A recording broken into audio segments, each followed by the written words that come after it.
Record का हिस्सा है। सिंध हुकूमत ने सबसे पहले इस पर एतराज़ात किए।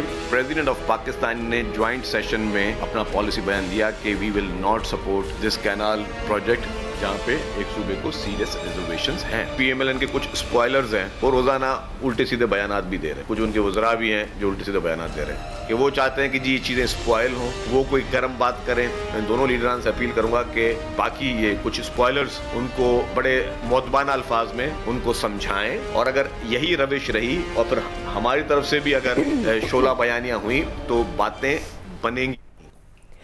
बिस्मिल्लाहिर्रहमानिर्रहीम, अस्सलाम वालेकुम नाज़रीन। कैनाल्स का तनाज़ा बैन-ओ-सूबाई सियासत का मैदान जंग बनने लगा है। मसला सिर्फ पानी का नहीं, अब ये मामला लगता है कि अना सियासत, इख्तियार और हुकूमत के वजूद तक पहुँच गया। दिन ब दिन ये तनाज़े सुलझने की बजाय शिद्दत इख्तियार करता नजर आ रहा है। गुज़श्ता दिनों प्राइम मिनिस्टर के सियासी मुशीर राना सनाउल्लाह और सिंध के सीनियर वज़ीर शर्जील मेमन के दरमियान 2 मरतबा टेलीफोन पर बात हुई। बातचीत से मसले का हल निकालने पर इत्तफाक भी हुआ।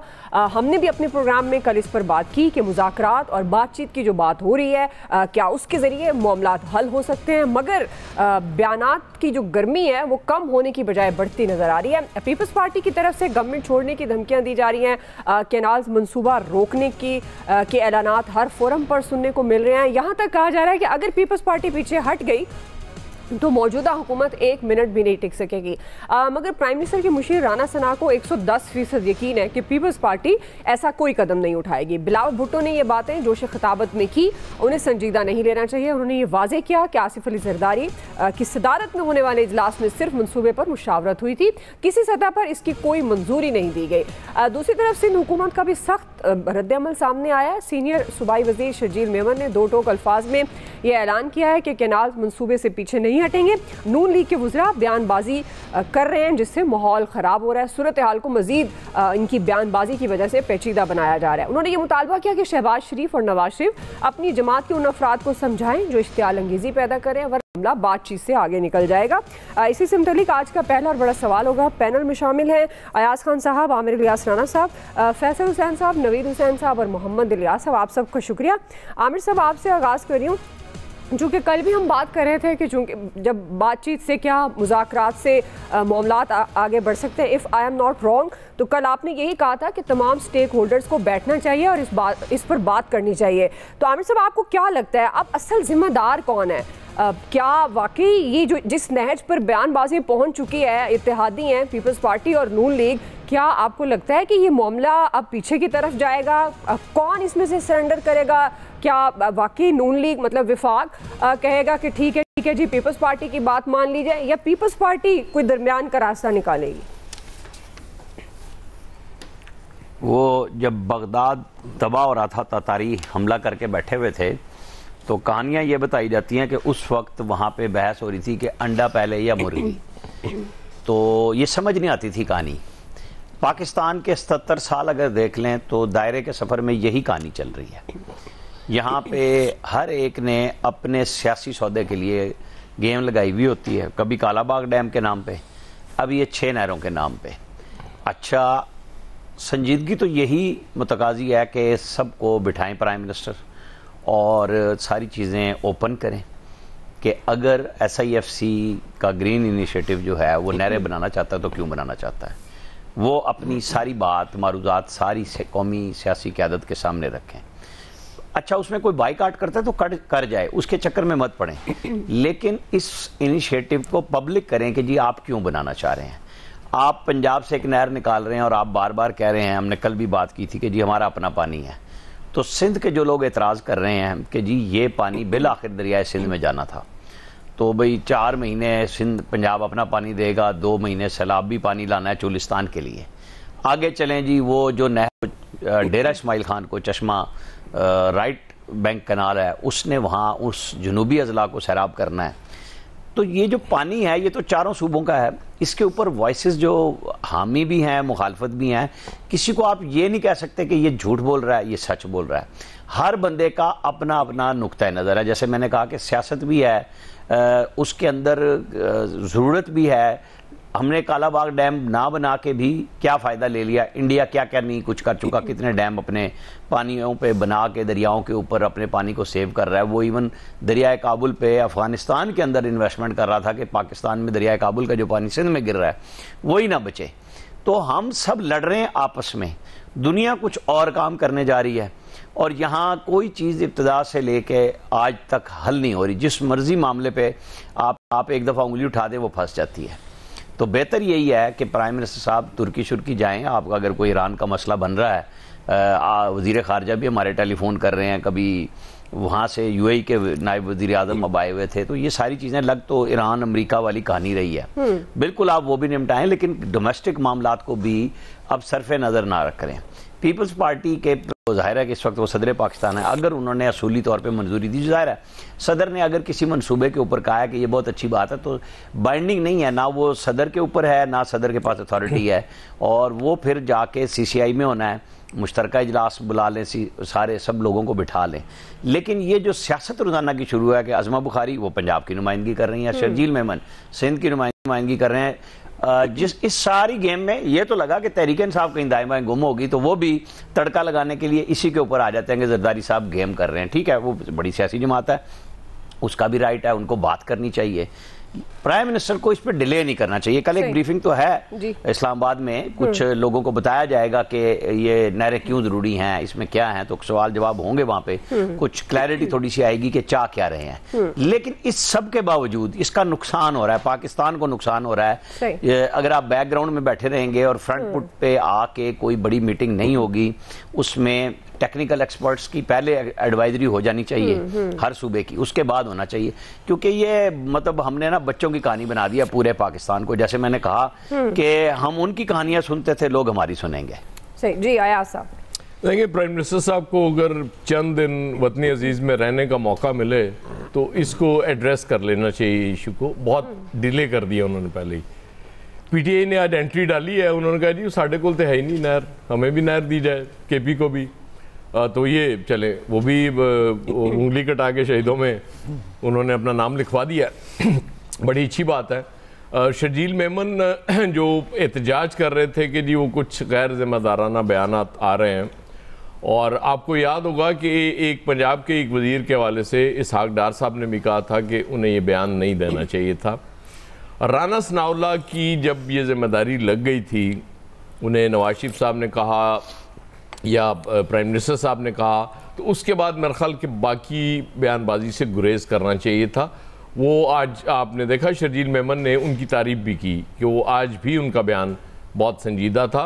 और फिर ये राना साहब का इस अभाम को दूर करना कि उन्होंने कहा जी सिर्फ मुशावरत हुई थी सदर साहब से, कोई मंजूरी नहीं हुई। मतलब वो तो टेक्निकल एस्पेक्ट है ना उसका कि मंजूरी सदर साहब दे नहीं सकते, लेकिन यहाँ तो आपको पता नहीं एक चीज़ चल जाती है तो बस ठीक है जी सदर साहब ने मंजूरी चूँकि दे दी थी, लिहाजा पीपल्स पार्टी अब मुनाफकत कर रही है।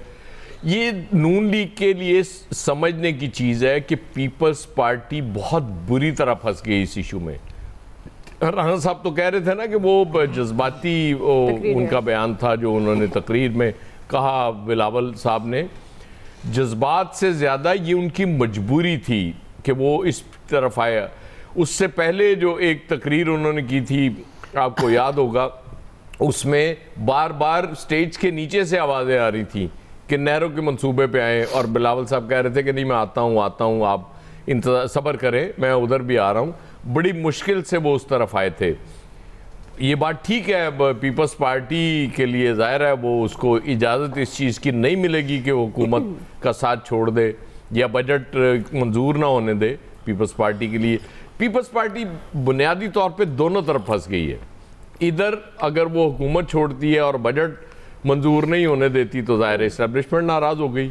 इस्टेब्लिशमेंट को जरदारी सब किसी सूरत नाराज़ नहीं करना चाहेंगे, और अगर वो इस मंसूबे की हिमायत कर देते हैं जरदारी साहब, फिर वो सिंध में उनकी सियासत ऑलमोस्ट समझें कि वो उसका तिया पांचा हो जाएगा। और ये इस वक्त के हुक्मरानों को शायद उनके जहन में कहीं हो कि ये अब हमें वोट लेने की ज़रूरत नहीं है, तो ये चीज़ जहन में रखनी चाहिए कि ये फॉरएवर नहीं होती चीज़ें चेंज होती हैं। और सिर्फ ये सोचना चाहिए जैसे वो बानी पीटीए के वाले से कहते थे ना कि जेल नहीं काट सकेगा 2 दिन जी। तो उस वक्त मैं यही कहता था कि यार नहीं काट सकेगा ना, अगर काट गया तो क्या होगा, मतलब वो प्लान बी भी तो होना चाहिए ना। इसी तरह इनके लिए भी मैं यही कह रहा हूं कि अगर कभी वाकई वोट दोबारा इंपॉर्टेंट हो गए तो फिर क्या होगा। और ये सियासतदान के बैक ऑफ माइंड होता है। सही। राना सनाउल्लाह जैसे लोग आएंगे, इसमें संजीदा गुफ्तगू करेंगे तो इस मसले का कोई हल भी निकलेगा, लेकिन अल्टीमेटली आपको सीसीआई में ले जाना पड़ेगा इस इशू को, और उससे पहले यकीनन आपको सबको ऑन बोर्ड लेना पड़ेगा कि वहां अगर मुखालफत हो गई तो फिर खत्म हो जाएगा ये मंसूबा। तो ये अगर इतना ही जरूरी है ये इस मुल्क के लिए तो ये इनको कायल करना चाहिए। स्पेशली जो बड़े स्टेक होल्डर्स हैं उनको तो कायल कर लेना आप। बाकी छोटी छोटी जमातें एहतजाज करती रहती हैं, करती रहे, उससे फर्क नहीं पड़ेगा ज्यादा, लेकिन बड़े स्टेक होल्डर्स को तो बहरहाल एतमाद में लिए बगैर आप आगे नहीं बढ़ सकते। अगर इसके बावजूद अगर आप आगे बढ़ना चाहते हैं तो फिर मेरा ख्याल वो गड़बड़ होगी। वो मैं पहले भी अर्ज कर चुका हूं कि सारे फैसले जबरदस्ती मुसल्लत नहीं किए जा सकते। कुछ बातचीत के जरिए ही आप उनका हल निकाल सकते हैं और वो आप फाइनल कर सकते हैं, वरना मसाइल पैदा हो। जी फैसल साहब, ये बात तो दुरुस्त है ना, कुछ मामलात बातचीत के ही जरिए हल होते हैं, लेकिन अगर इस मामले को देखा जाए, क्योंकि कल भी जब हम इस पे बात कर रहे थे तो ज़ाहिर है पीपल्स पार्टी अब यही कहा जा रहा है कि अपना वोट बैंक बचाने के लिए अब उन पर भी प्रेशर है। अगर वो ये नहीं करते हैं, ये एहतजाज नहीं करते हैं, बातचीत नहीं करते हैं, शोर नहीं डालते हैं, तो उनका भी कोई फिर उनका सर्वाइवल मुश्किल होगा। तो आपके ख्याल में इस मामले को उलझाया किसने, जिम्मेदार कौन है फिर? एक तो मेरी ये समझ में नहीं आ रहा है कि आप लोग पता नहीं क्यों बेचारे शरीफ आदमी हैं, शहबाज शरीफ साहब, उनके पीछे पड़ गए। वो इस पूरे मामले में ना लेने में ना देने में, उन बेचारों ने क्या करना है, वो कैसे इस मसले को बेचारे वो हल करवा सकते हैं। बात यह है कि कभी कभी आप है ना एक हल्की सी चिंगारी छोड़ते हैं, लेकिन वो चिंगारी जो है ना वो फिर शोला बन के वो आप ही को भस्म करने लगती है। पीपल्स पार्टी ने डराने के लिए जो है ना ये हल्का सा जो है ना चिंगारी छोड़ने की कोशिश की थी कौम परस्तों की, लेकिन ये चिंगारी जो है ना शोला बन चुकी है सिंध के अंदर, और पीपल्स पार्टी के जो है ना वो इसमें जो है ना कपड़े जलना शुरू हो गए इस आग के अंदर। पीपल्स पार्टी के लिए जो है ना ये जो है मसाइब जो है वो पैदा होना शुरू हो गए। अब बात ये है कि आप पहले भी आपने एक दफ़ा ये सवाल पूछा था, मैंने कहा था ये इशू जो है ना वो काला बाग डैम बन गया है। आपने अपनी आकबत नांदेशी के सबब जो है, आपसे मतलब आप नहीं जी, जी। पहले मैं यही समझी थी जी। आप जो है ना इन्वेटिव कॉमा में ये ना आकबत है या आकबत नांदेशी है? जी जी जी बिल्कुल आप सही आकबत नांदेशी। आपने अच्छा किया तस्वीर कर दी, देखने वाले शायद कुछ समझते जी।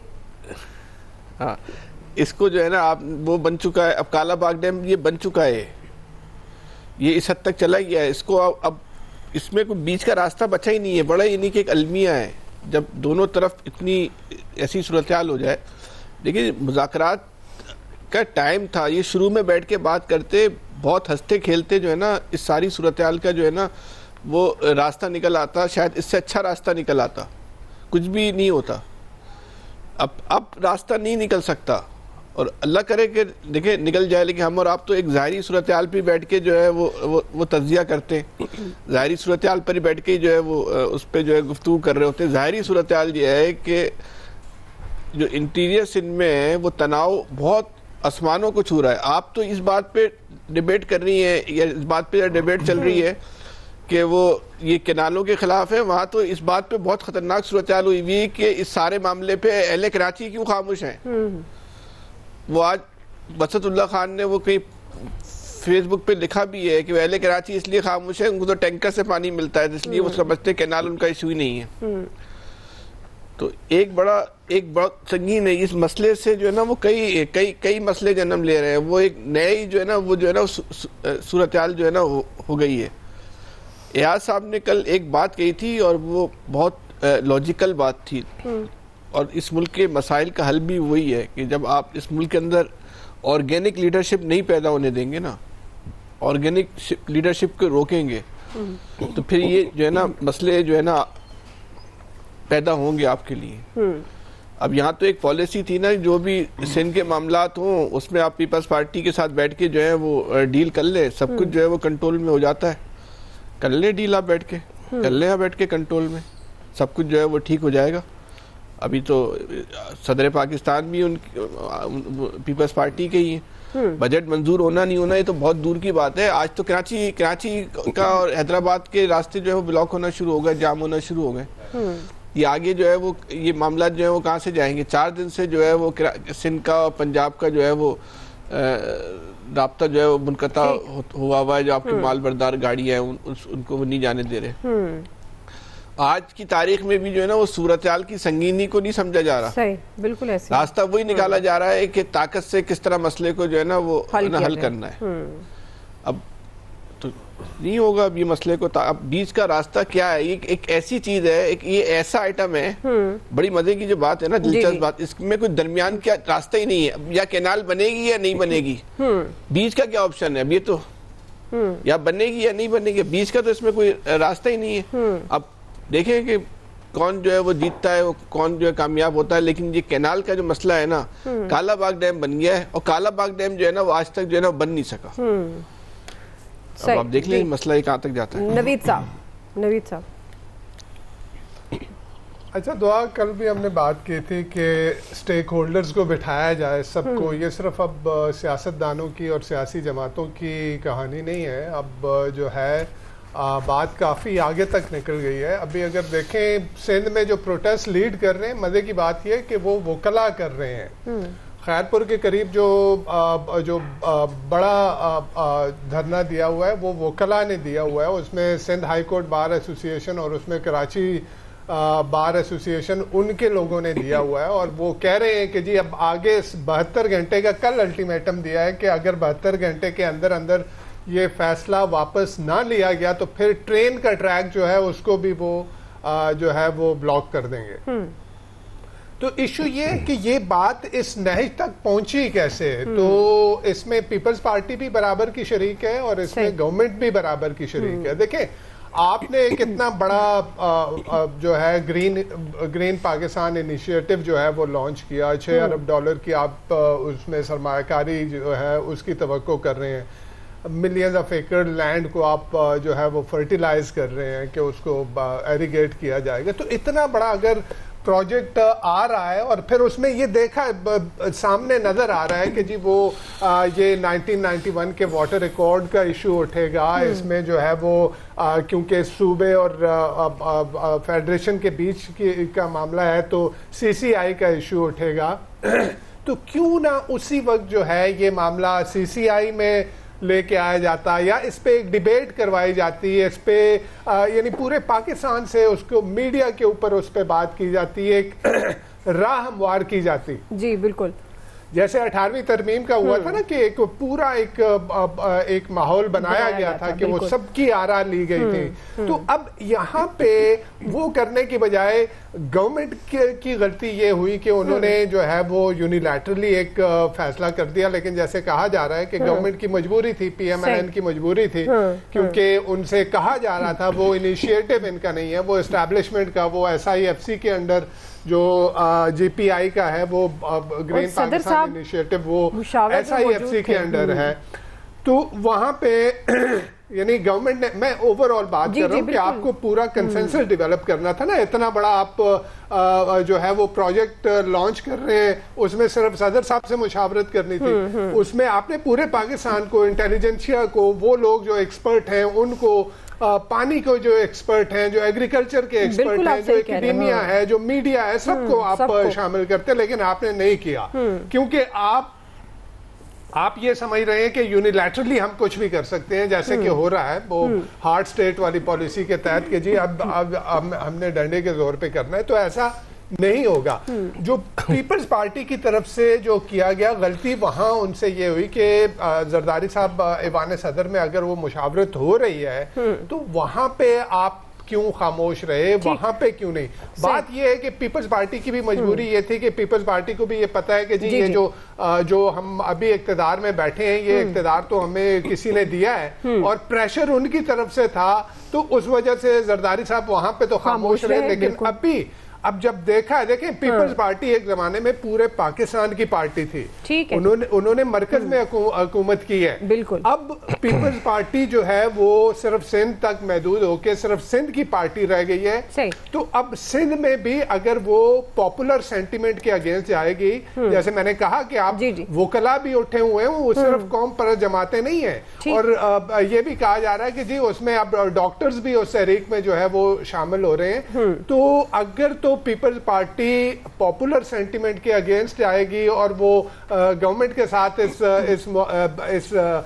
प्रोजेक्ट के ऊपर जो है वो हामी भर लेगी, वो कॉम्प्रोमाइज करेगी, वो अपना वोट बैंक, वो अपनी पावर बेस सिंध में जो है वो खो देगी। तो मेरे ख्याल में ये इस वक्त पीपल्स पार्टी के लिए एक फिक्र कहना है मैंने, Catch-22 सिचुएशन बनी हुई है। जी आमिर साहब क्विकली, फिर मैं लियाज साहब की तरफ जाती हूँ। वो नवीद साहब ने कहा ना पीपल्स पार्टी अगर हुकूमत के साथ जाएगी तो ये जो कह रहे हैं वो हुकूमत है। ठीक है, तुसी उन्होंने हुकूमत ही समझना।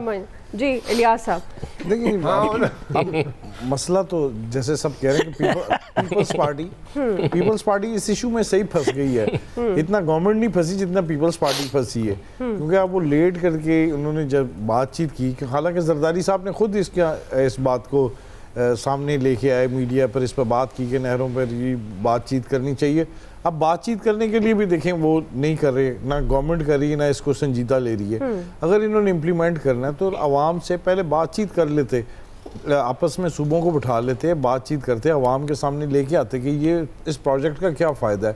अब इसको इतना करना ही नहीं चाहिए था, कि क्योंकि इतनी चिंगारी उठी कि अब आग इतनी भड़की हुई है कि इस मसले का बिल्कुल कालाबाग डैम की तरह के एक इशू बना हुआ है कि इस पर कोई बात, सिंध वाले इस बात को मानने के लिए तैयार नहीं है। बात यहाँ तक आ गई है कि अब पीपल्स पार्टी भी ऐसे कह रही है कि हम गवर्नमेंट छोड़ देते हैं। तो ये मसला जो है इसको इतना संजीदा लिया जा रहा है, इस मसले को बैठ के इनको चाहिए था इसको समझाना। जैसे 26वीं आईनी तरमीम के मसले पर जब सब इकट्ठे थे, इस पर भी सब इकट्ठे हों, इस पर भी बातचीत करें इस मसले को हल। अगर इसमें मुल्क का फ़ायदा नज़र आ रहा है, अगर 6 नहरें बनती हैं, एग्रीकल्चर लैंड अगर के वो जो है उसको लेके आते हैं, एग्रीकल्चर को बढ़ाते हैं, तो इसमें कोई नुकसान नहीं है। इसमें ये देखना, लेकिन जो सिंध के जो खर्चात हैं वो इस पर बड़े हैं कि उनके मुताबिक कि जो है कि पानी की उधर किल्लत हो जाएगी, उधर यानी कि खुश्क साली आ जाएगी, पहले ही खुश्क साली है तो और मजीद हो जाएगी। तो इस तमाम चीज़ों को देखना चाहिए, इस डिज़ाइन को उनको बताना चाहिए कि इसका कुछ नहीं, नुकसानात नहीं होंगे। तो बहरहाल ये देखें, ये इतना संजीदा हो गया इस वक्त मसला कि पीपल्स पार्टी और नून लीग जो इत्तेहादी बने हुए थे, अब वो अलहदा होने की बातें कर रहे हैं। तो ये इस मसले को, यानी कि ये इस तरह नहीं है कि गवर्नमेंट और इत्तेहादियों का आपस में जो मैच अब चल पड़ा है, आपस में इख्तलाफात, एक दूसरे के खिलाफ बयानबाजी भी शुरू हो गई, और ये अगर इस पर बातचीत ना की गई, आपस में ना बैठे, तो ये मजीद संजीदा हो जाएगा मसला। तो इनके लिए ये है कि इनको गवर्नमेंट को अगर ये चलाना चाहते हैं तो उस मसले को बैठ के हल करें। और दुआ नून लीग बड़ी वो चिल पोजीशन में है, उन्होंने कहा जी पीपल्स पार्टी को मना लो, इसी से तैयार जी। वो नून लीग तो वापस में ना, इसका जितना वो नून लीग नहीं फंसी जितना पीपल्स पार्टी है। सही सही, बिल्कुल। और बातचीत ही वाहिद रास्ता और वाहिद हल है। एक्सपर्ट्स की राय आप जान चुके हैं। ब्रेक से वापस आ रहे हैं क्विकली, और हम दूसरा सवाल रखेंगे गंदम की कटाई से मुतल्लिक। काश्तकार परेशान है, हुकूमत गंदम की इमदादी कीमत का तयन करने से गुरेजा क्यों है, इस पर हम बात करते हैं ब्रेक के बाद। मोहतरम मरियम नवाज साहिबा, आपने किसानों का मान तोड़ा है, आपने वादा करके वादे का मजाक उड़ाया है। 65-60 लाख हमारे किसान कराने, अगर 4-5 लाख को आप रिलीफ देंगे तो क्या बेनिफिट हुआ? बेहतरीन रिलीफ ये था कि गंदम की कीमत मुकर्रर हो। अगर रोटी की कीमत आप अनाउंस करते हैं तो गंदम की कीमत क्यों अनाउंस करते हैं? ये इस तरह आवाम को लूटा जा रहा है, फार्मर को लूटा जा। वेलकम बैक नाज़रीन। मुल्क भर में इस वक्त गंदम की फसल तैयार है, कटाई उरूज पर है, मगर किसान इस तरह आपका शिकार नजर आ रहा है। एक तरफ पंजाब हुकूमत की जानिब से 110 अरब रुपए के बड़े पैकेज का ऐलान हुआ। किसान कार्ड के जरिए मुख्तलिफ मराद दी जा रही हैं। किसानों को सहारा देने के लिए 15 अरब रुपए के वीट सपोर्ट फंड की मंजूरी दी जा रही है। तो दूसरी तरफ किसान और काश्तकार हुकूमत एक की जो इकदामात हैं उस पर मुतमईन नज़र नहीं आ रहे। इसकी जो सबसे बड़ी वजह है हुकूमत की जानिब से पिछले 2 साल से ना तो गंदम की फी मन सपोर्ट प्राइस का तयन किया जा रहा है और ना ही सरकारी सतह पर गंदम हुकूमत खरीदने के लिए तैयार है। किसानों का ये मौक़िफ़ है कि गंदम की इमदादी कीमत मुकर्रर ना होने से काश्तकारों को नुकसान होता है और मिडल मैन इससे फ़ायदा उठाता है। किसान तंजीमों ने गवर्नमेंट को ये खबरदार किया कि अगर फौरी तौर पर गंदम की इमदादी कीमत मुकर्रर ना की गई तो 28 अप्रैल को इस्लामाबाद देंगे। नवीद साहब, आपसे आगाज़ करी हूँ, चूँकि गंदम की कटाई का मौसम है लेकिन काश्तकार जो हैं वो परेशान नज़र आ रहे हैं। आप धरने की भी वो बात कर रहे हैं कि अगर फौरी तौर पर इमदादी कीमत का तयन ना हुआ तो इस्लामाबाद धरने की भी तैयारी करेंगे। तो क्यों गवर्नमेंट गंदम की इमदादी कीमत का तयन करने से गुरेज़ हैं नवीद साहब? अच्छा, तो आप सबसे पहले तो इसको देखें कि गंदम की जो ये वीट सपोर्ट प्राइस जो मुकर्रर की जाती है इसका फ़ायदा किसको होता है? यानी जो गवर्नमेंट की प्रोक्योरमेंट पॉलिसी है और वीट सपोर्ट पॉलिसी है इसका फ़ायदा किसको हो रहा है? पाकिस्तान एग्रीकल्चर सेंसस के मुताबिक पाकिस्तान में 85% आपका जो गंदम काश करने वाला है वो इतनी गंदम काश नहीं करता कि वो उसकी ज़रूरत से सरप्लस हो जाए। यानी 15% वो काश्तकार है गंदम का जो कि सरप्लस जो है वो काश कर रहा होता है और बेच रहा होता है। तो इसका मतलब है कि 85% आप जो जिनको काश्तकार कह रहे हैं उनको तो साइड पे रखें। इसके अलावा आपकी जो रूरल पॉपुलेशन है तकरीबन 40% आपकी रूरल पॉपुलेशन जो है वो लैंडलेस है, उनके पास जमीन ही नहीं है। तो ये वीट सपोर्ट प्राइस का फायदा किसको हो रहा है ये देखा जाए। अच्छा, जो प्रोक्योरमेंट की भी पॉलिसी थी तो वो उसका फायदा किसको हो रहा था? उसका फायदा जो है आपकी ब्यूरोक्रेसी को हो रहा था। कभी बारदाने के नाम पे, कभी जो है वो स्टॉक जो है वो बारिश में मट्टी हो जाता था, वो पता नहीं मट्टी होता था या कहीं और चला जाता था। तो ये सारी चीजें जो है एक पर्टिकुलर जो आपकी एलीट है उसी को, जो एग्रीकल्चर सेक्टर की एलीट है उसी के लिए थी। अभी जो कुछ हो रहा है, जो मैं बिल्कुल भी इसके हक में नहीं हूं कि वीट सपोर्ट प्राइस मुकर्रर की जाए। अच्छा। हाँ, अगर किसान ये कह रहा है कि जी हमारा कॉस्ट जो है वो बढ़ गई है तो कॉस्ट बढ़ी है तो आप, और ये हो भी यही रहा है। IMF की कंडीशन है कि गवर्नमेंट जो है वो एग्रीकल्चर में अपना इंटरवेंशन जो है वो कम से कम करे। तो ये तो करना है। जो गवर्नमेंट ने, हमने पिछले जो 5 दहाइयों से हमारी जो पॉलिसी रही है ना कि हम पहले तो गवर्नमेंट अपने एक्सपेंडिचर बढ़ाने के लिए आप जो है वो टैक्सेस लगा के कॉस्ट को बढ़ा दें। कॉस्ट बढ़े तो फिर आप जो है वो किसान के लिए वीट सपोर्ट प्राइस मुकर्रर कर दें। उसके बाद जो है वो स्ट्रेटेजिक स्टॉक के नाम पे आप जो है वो ऑफिशियल प्रोक्योरमेंट करें और उसके बाद जो है वो आम आवाम के लिए कि जी गंदम की कीमत बढ़ रही है तो आम आवाम को जो है वो आटे पे सब्सिडी दी जाए। तो ये एक विशेष सर्कल में गवर्नमेंट ने अपने आप को ये 5-6 दहाइयों तक फंसाया हुआ था। मेरे ख्याल में जो गवर्नमेंट की अभी की पॉलिसी है इसको खत्म करना ये एक बेहतर और मुनासिब पॉलिसी है कि इससे एटलीस्ट आपके काश्तकार को ये भी होगा कि वो जो हाई वैल्यू जो आपके सीड है उसकी तरफ जाए, सिर्फ गंदम पे रिलाय ना करे। ठीक, देखिए नवीद साहब का पॉइंट ऑफ व्यू अपनी जगह। मुझे याद है कि इंडिया यहाँ से चीनी और आटा स्मगल होकर इंडिया जाया करता था, एक वो दौर था। लेकिन उन्होंने इंसेंटिव दिया अपने किसान को और उसके बाद वो मसाइल उनके ख़त्म हुए। वहाँ यहाँ PMLN अल्लाह के फजल से जब भी आती है किसान ज़रूर परेशान होता है, इसमें कोई शुबे वाली बात नहीं है। इनके पिछले दौरे हुकूमत में मुझे याद है एक दफ़ा वो इनके अपने एक बहुत अहम लीडर हैं इस वक्त पंजाब के, वो उन्होंने आलू काश्त किया हुआ था और उस वक्त आलू रुल गया था पूरे पंजाब में। पता नहीं, मुझे नहीं समझ आती कि होता क्या है। आप सपोर्ट प्राइस ना दें ना हुजूर, आपने कहा था कि हम इसको गवर्नमेंट के उससे निकाल रहे हैं कि ये किसान जाने और डायरेक्ट मतलब मार्केट में उसको एक्सेस दे दे, वो कर दें आप, बेस्ट हो जाएगा, आप पे कोई वो भी नहीं आएगा। अच्छा, मुझे ये एक चीज समझ नहीं आ रही कि इतने ऐलानात हो रहे हैं, ये भी कहा जी किसानों को हम इतना कुछ दे रहे हैं कि वो मतलब वो जब ऐलान होता है उससे तो लगता है कि वो किसान हमारे किसान से ज्यादा खुशहाल कोई होगा ही नहीं दुनिया में। बाकी भी मुख्तलिफ शोबों के लिए जो ऐलानात रोज मैं देख रहा होता हूँ, लेकिन ऑन ग्राउंड अभी तक उसका फीडबैक पॉजिटिव नहीं आ रहा। इसकी मुझे समझ नहीं आ रही कि वो क्या चक्कर है कि ये चीज़ें कहाँ रुक रही हैं जाके। तो मेरे ख्याल इस चीज़ पे गौर करने की ज़रूरत है। और वो जो 15% भी है, अगर वो आपके लिए इजाफी गंदम नहीं उगाएगा ना तो फिर आपको इंपोर्ट करनी पड़ेगी और फिर वो महंगी मिलेगी, फिर आप रोटी ज़रा सस्ती बेच के दिखाइए। सही है जी। क्विकली ब्रेक में सारे इसी सवाल पे आमिर साहब, फैसल साहब, इलियास साहब का टेक लेंगे। जी वेलकम बैक नाज़रीन। आमिर साहब, आपके ख्याल में कीमत का तयन करने से क्यों गुरेजा है गवर्नमेंट इमदादी गंदम की कीमत? आमिर साहब देखें, पिछली दफ़ा वाज़े किया गया था कि ये मार्केट पे हम करना चाह रहे हैं, जैसे राइस है, चावल है, जो बाकी फसलें हैं, तो जो मिडल मैन है उसका किरदार ख़त्म करेंगे और फिर बिलासूद कर्जे भी दिए गए, जो छोटे किसान को DAP वगैरह की ज़रूरत होती है वो उन्होंने हासिल भी की। पिछले दिनों FFC के हेड से भी बात हुई तो वो कह रहे थे हमारा तो सबसे ज़्यादा पंजाब गवर्नमेंट के किसानों ने जो पैसा दिया गया था वो लिया है।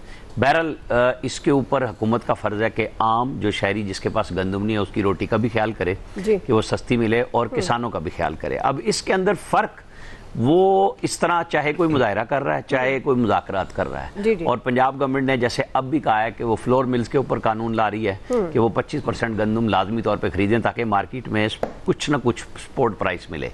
हल निकालना चाहिए और फौरी निकालना चाहिए ताकि जो एक तो वो है ना, जो बड़े ज़मींदार हैं उनका रोना अपनी जगह पे है कि उनके प्रॉफिट में उस स्पोर्ट प्राइस से कमी पे आई है, क्योंकि छोटा किसान तो पहले ही फौरन आधे से ज़्यादा तो वो पहले ही उधार में बैठा हुआ होता है अपने इनपुट की सूरत में। हल निकालना चाहिए क्योंकि आवाज़ें बहुत हैं इस पर। सही। फैसल साहब देखिए, बात यह है कि क्योंकि इस वक्त कोई तबका मुतमईन नहीं है तो ये हाल जो है वो किसानों का है। अगर आप वहाँ के लोगों से बात करें, ख़ास तौर पे पंजाब के लोगों से बात करें, तो पंजाब के लोग कहते हैं कि सिंध के लोग तो इस बात पे एहतजाज कर रहे हैं कि मुस्तकबिल में पानी के लिए मसला हो सकता है। वो कह रहे हैं कि इस वक्त पंजाब में जो है इस वक्त मसला है, और ख़ास तौर पे जनूबी पंजाब में तो सूरत हाल बहुत जो है ख़राब है। वहाँ बहुत सारे इलाके ऐसे हैं जहाँ 2-2 महीने जो है में 1 दिन पानी आता है, किसी इलाके में 15 दिन में, किसी इलाके में जो है एक महीने में 1 दिन पानी आता है। हमारी फसलें तो वैसी जो है वो तबाह बर्बाद हो चुकी हैं। अब वो कह रहे हैं कि आप जो है रेट कम करने की बात करते हैं गंदम की, लेकिन जो दीगर अखराजात हैं उनमें जो इजाफा हो रहा है उनको आप कम नहीं करते। जैसे खाद का इशू है, ट्रैक्टर के लिए ऑयल पेट्रोल का इशू है, स्प्रे का इशू है, और दीगर जो अखराजात हैं वो कह रहे हैं वो हमारे मुस्तकिल जो है वो बढ़ते चले जा रहे हैं। उस तरफ जो है हुकूमत जो है वो तवज्जो नहीं देती। तो हुकूमत को इस सब चीज़ों को जो है ना वो एड्रेस करना पड़ेगा कि उनके असल इश्यूज़ क्या हैं। अभी अगर चले ये मसला हल भी हो जाता है, वो कह रहे हैं इससे बड़ा मसला इस वक्त हमारे लिए पानी का खड़ा हो चुका है, ख़ासतौर पे जनूबी पंजाब के अंदर, और ये कह रहे हैं मसला सिंध से बड़ा है। उन लोगों का कहना ये हो, और अभी आज आप इसको एड्रेस नहीं करेंगे, आज इस मसले पे आज बात नहीं करेंगे, कल ये जब आपके सर का दर्द बन जाएगा फिर आप शोर करेंगे, फिर बोलेंगे अब बैठ के बात कर लो। भाई पहले ही बैठ के बात कर लो, वहाँ की सूरत हाल बहुत ज़्यादा ख़राब हो रही है, आप तवज्जो दें उसके ऊपर। सही जी। इलियास साहब, गवर्नमेंट इसलिए साइड पर हुई है कि गवर्नमेंट कहती है कि हर साल इनको सब्सिडी देनी पड़ती है, इस तरह करते हैं, रिक्रूटमेंट करते हैं, तो इसमें गवर्नमेंट के पैसे लगते हैं, तो गवर्नमेंट ओपन मार्केट में करना चाहिए। लेकिन इसका तो ये हल निकाले, किसान को सपोर्ट प्राइस एक मिलनी चाहिए। वो इतने ये 15 अरब रुपया देने से कुछ नहीं होगा, ये इतनी सपोर्ट प्राइस होनी चाहिए ताकि अगले साल भी ये काश्त कर सकें। और इस तरह तो काश्तकार वरना यही होगा, कपास की तरह का हाल हो जाएगा कि कपास भी हमें इम्पोर्ट करनी पड़ती है। अगले साल अगर एक्सपोर्ट प्राइस सही ना मिले तो गंदम फिर हमें इम्पोर्ट करनी पड़ेगी। इसके लिए गवर्नमेंट को देखना चाहिए फ्यूचर में कि इसके लिए करेंगे, या फिर ये होता है फिर आपके पास ज़मीन ही कम होती जा रही है, लोग चीज़ें बना के बेचते जा रहे हैं, हाउसिंग सोसाइटीज़ वगैरह। अब देखिए वो जो इन इलाकों में है जो काश्तकार कर रहे हैं, तो काश्तकारी कर रहे हैं, तो उनके लिए तो सपोर्ट पहले तो इनपुट जो जैसे फैसल भाई ने कहा इनपुट जो कॉस्ट है उनकी वो कम होनी चाहिए, जो उनके लिए जो पेस्टिसाइड वगैरह जो दूसरी चीज़ें हैं, ट्रैक्टर वगैरह जिस तरह की चीज़ें गवर्नमेंट ने अगरचे कहते हैं कि बात की थी बजट में, हर साल हर गवर्नमेंट आती बजट में बात करती है कि ये चीज़ें कम करेंगे, तो ये चीज़ें अगर कम करेंगे तो किसान की भी कॉस्ट जब कम होगी तो इससे अल्टीमेटली फ़ायदा तो आवाम को होगा। तो इन चीज़ों को देखना चाहिए कि मिडल मैन को निकालना, तो उसका मैकेनिज्म बनाना चाहिए। वक्त खत्म हो गया, पॉइंट आ गया। आप सबका बहुत शुक्रिया। आज के एक्सपर्ट से इतना ही, फीडबैक दीजिएगा। ख्याल रखिए, अल्लाह हाफ़िज़।